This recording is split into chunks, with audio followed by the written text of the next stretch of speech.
Ini adalah kehamilan sekitar 7 minggu, di mana sejak awal pemeriksaan kita tidak melihat kantung hamil di dalam kandungan. Artinya yang terlihat putih menebal ini yang kita sering mendengar penebalan dinding rahim. Jadi sebenarnya bukan penebalan dinding, tapi penebalan selaput lendir rahim atau endometrium. Ini hanya menebal saja, tapi tidak ada yang menempel di dalam kandungan. Sementara begitu kita arahkan ke sisi kiri dari indung telur, persis di atasnya kita lihat sebuah struktur kehamilan di luar kandungan, atau istilahnya kehamilan ektopik. Jadi yang kita tunjuk ini adalah suatu kondisi hamil ektopik tepat di sebelah indung telur sisi kiri. Dan janinnya ini, embrionya ini berkembang dengan baik, dengan detak jantungnya juga aktif. Belum pecah, jadi dia masih utuh. Jadi si ibu ini hanya gejalanya flek coklat. Kenapa terjadi flek? Karena rahimnya ini menebal tanpa bisa ada sesuatu yang tumbuh. Jadi reaksi penebalan itu akan membuat flek juga, karena tidak ada yang berkembang di dalam rahim. Permasalahannya, ini adalah kehamilan si ibu kedua. Dengan hamil pertama waktu itu kebetulan dikirim, sebenarnya bukan dikirim tapi datang ke IGD dengan perdarahan, dan juga tidak ketahui lokasinya hamil di mana. Itu kira-kira setahun yang lalu pada sisi kanannya. Juga rahimnya kosong pada saat itu. Ternyata hamil luar kandungan itu yang pertama kali setahun yang lalu. Dan ini terjadi kembali kasus kali kedua di sisi kontralateral, artinya di sisi sebelah kiri. Si ibu ini juga mengalami kasus kehamilan luar kandungan kembali.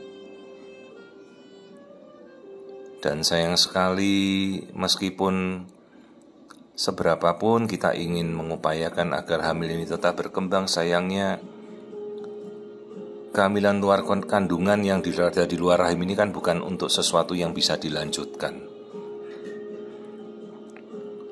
Juga jangan pernah juga kita memikirkan apakah kehamilan di luar kandungan ini bisa berpindah kembali ke dalam. Ya tentu saja tidak bisa. Kehamilan di luar kandungan ini muncul karena terjadi penyumbatan atau ketidaklancaran dari saluran tuba dalam menghantarkan embrio masuk kembali ke dalam rahim. Jadi kehamilan itu kan, pembuahan itu selalu terjadi di luar, karena ovarium kan ada di luar rahim.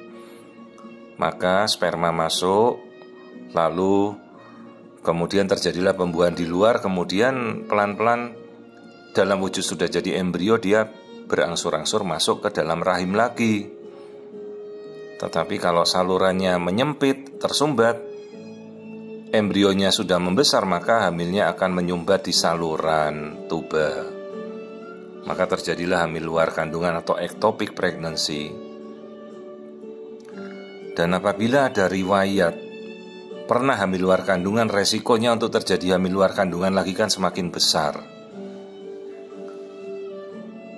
Opsinya yang kita lakukan, andai hamil ini tidak berkembang, ya kita bisa memberikan terapi methotrexate atau kemoterapi. Sayangnya ini beta HCG-nya kita naik bagus sekali. Ini kita tangkap detak jantung bayinya juga sudah ada. Artinya ini kan hamil yang berkembang normal. Jadi pemberian kemoterapi atau methotrexate tidak bisa kita berikan karena resiko gagalnya besar sekali. Namun opsi juga kita memikirkan untuk mengambil salurannya yang hamil luar kandungan ini kan juga ya perlu diputuskan benar-benar, karena si ibu sudah sebelah kanannya dulu hamil luar kandungan, kini sebelah kirinya hamil luar kandungan lagi. Praktis kalau diambilkan kedua-duanya, dia tidak punya saluran indung telur lagi, harus menjalani tindakan bayi tabung kelak. Meskipun ya tindakan kalau bayi tabung itu probabilitasnya dia untuk hamil besar sekali karena ovariumnya kan masih bagus. Hanya kalau kemudian ditanya kenapa dok kok sudah pernah hamil luar kandungan kok bisa hamil luar kandungan lagi di sisi kontralateral atau sisi sebelahnya, ya demikianlah probabilitasnya. Semakin riwayat hamil luar kandungan bisa berulang kembali terjadi di sisi sebelah sisinya. Sekarang kalau kita harapkan misalnya janinnya tidak berkembang, ya mudah-mudahan bisa diserap oleh tubuh jadi tidak perlu operasi. Masalahnya kan ini kehamilannya berjalan bagus, janinnya berkembang bagus. Kalau pecah kan bahaya sekali untuk ibunya, perdarahannya bisa luar biasa dahsyatnya, seperti yang terjadi pada kasus dia sebelumnya itu kan perdarahan sampai sudah di dalam perut banyak sekali. Ini belum pecah, jadi kalau kemungkinan dalam beberapa hari ke depan dia akan pecah ini. Jadi hamil luar kandungan itu hamil yang berkembang di luar rahim, dan ini menempati posisi pada sisi tuba falopi atau saluran indung telur sisi kirinya. Sementara setahun yang lalu dia sudah pernah hamil luar kandungan di sisi kanan. Praktiskan sekarang dilema untuk kita mengambil saluran ini karena dia artinya sudah tidak punya saluran tuba falopi yang kedua.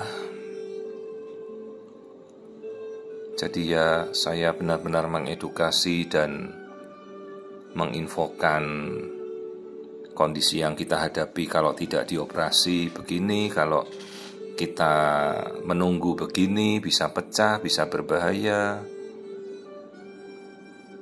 Ya kita upayakan yang terbaik, mungkin biarkan dia memutuskan terlebih dahulu. Tapi kalau sudah sampai kondisi emergensi pecah, ya itu tidak bisa kita lakukan apa-apa selain operasi emergensi.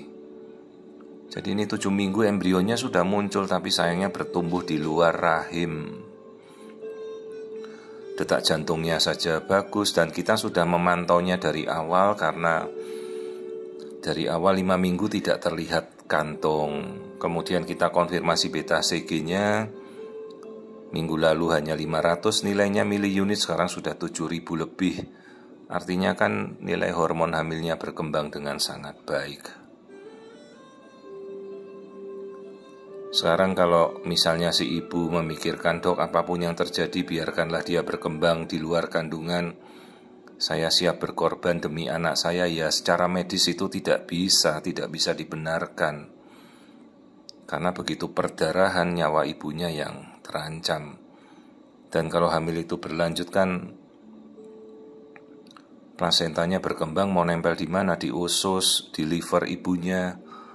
Dan begitu perdarahan ya nyawa ibunya mungkin tidak akan tertolong. Itu bahayanya sekali kalau hamil luar kandungan itu sampai tidak terdiagnosa dan sampai advance.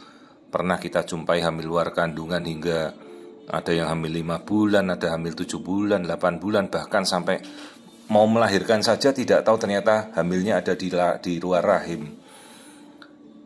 Sampai kadang ya kita terkaget-kaget, ya keinginan seorang ibu untuk mempertahankan itu kadang-kadang dia sampai tidak mau jujur bahwa hamilnya itu ada di luar kandungan dan dia biarkan berkembang.